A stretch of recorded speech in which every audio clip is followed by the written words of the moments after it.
Reflective listening. How strong teams communicate. Questions that would be answered. What is reflective listening? Why is reflective listening and giving feedback to my team important? How can I overcome unconscious bias? Connect with me via WhatsApp, +234 703 247 4726, to get more interesting videos. Please, to support our ministry, remember to like the video, and also find it in your heart to subscribe to our YouTube channel and then gently tap the bell to turn on the notification, so as not to miss out on the next videos. Ever been using your phone when someone's trying to talk to you in person? You can probably hear the person, but you might not be really listening to them. That's because hearing and listening are pretty different things. Hearing is just perceiving sound, while listening means turning what you hear into meaningful messages. But there's often a lot of noise happening around us during the day. So figuring out what you can just hear, and what you actually need to listen to can make a big difference at work. Let's see if you can spot what you need to tune into. I'm ready. Good listeners aren't generally born with some part of their brain specially formed to process what they hear.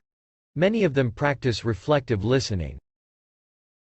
Reflective listening requires that you, drumroll, reflect on the words and feelings someone shares.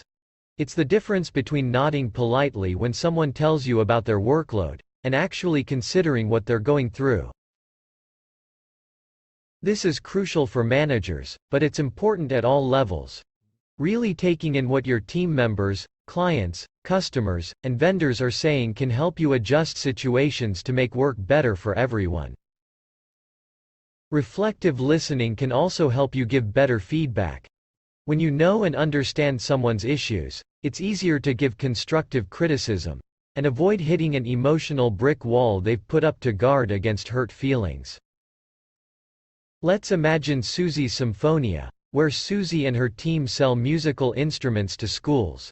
It's their busy season, and everyone's working hard. One day, the drum department manager, Dinesh, tells Susie he's quitting immediately. Susie's shocked. When she asks why, Dinesh says he's been telling her for weeks that he's overworked, and dealing with personal issues. If Susie had been practicing reflective listening, she might have understood that Dinesh wasn't just doing some average grumbling. This would have given her a chance to adjust his workload, or at least help him feel understood. Tip: organizing opportunities to meet and talk with your team about their challenges can take some of the guesswork out of communicating. Having a check-in schedule can also help you address potential issues before they turn into real problems. Okay, say you're not naturally driven to dive deep into what people say to you. There are some ways to make reflective listening a little more of a reflex. First, let the person you're talking to talk. Seriously, don't cut them off. It gives you a chance to listen and observe them. Plus, they won't feel like you're just waiting for your chance to get back to what you were doing before. Once the person's had their say, acknowledge their emotions. But don't assume you completely understand their feelings, either, in case you didn't hear them accurately. Try, "You seem frustrated," or, "Sounds like you're upset about this." Next, see if you can summarize what they've said to you. Phrases like, "It sounds like," or, "So you're saying," work well. Highlight what you think the key points are, too. When it comes to listening, accuracy benefits everyone. If there is anything you're confused about, don't pretend to have some sort of mind meld with them. Get clarification. Have the person you're talking to confirm your understanding, or have them explain a point they've made in more detail.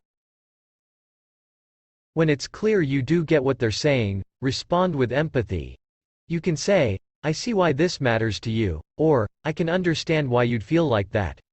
Remember, a little understanding goes a long way.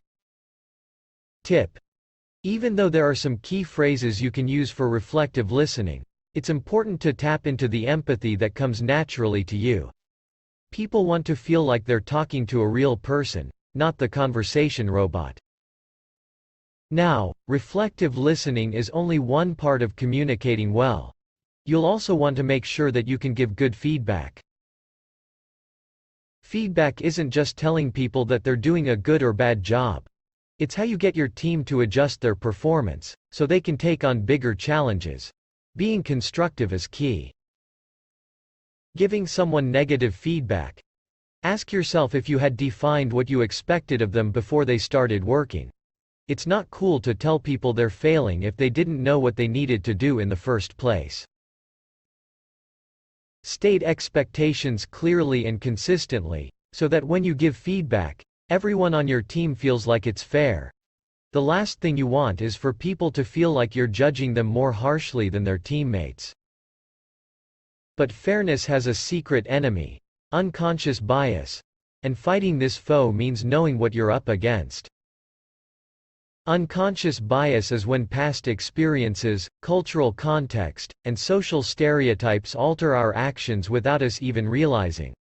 It can lead us to make assumptions about people, and affect how we act as a result.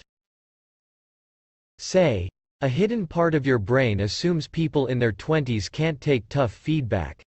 So, without thinking, you soften your feedback to younger team members, only to find they don't really improve. That's unconscious bias at work. But if you're not even thinking about these biases, how can you stop them? It starts with taking a good look at the assumptions you make. Assumptions can be negative or positive. You might think people can't do something, like young employees not taking tough feedback. But you might also assume their youth makes them best for helping on social media campaigns. But both positive and negative assumptions can have bad consequences. A particular young employee might do better with tough feedback, and might know nothing about social media, even if they're in a certain demographic. That's why it's best to treat people as individuals, and bring up opportunities with them before assigning work. Let people do their own filtering. They might surprise you by rising to a challenge, or explaining why they're not right for a certain task. Do this now. The best way to be fair with your team is to set up some systems for listening and giving feedback to them. Let's see if you've set yourself up for success. Let's do it.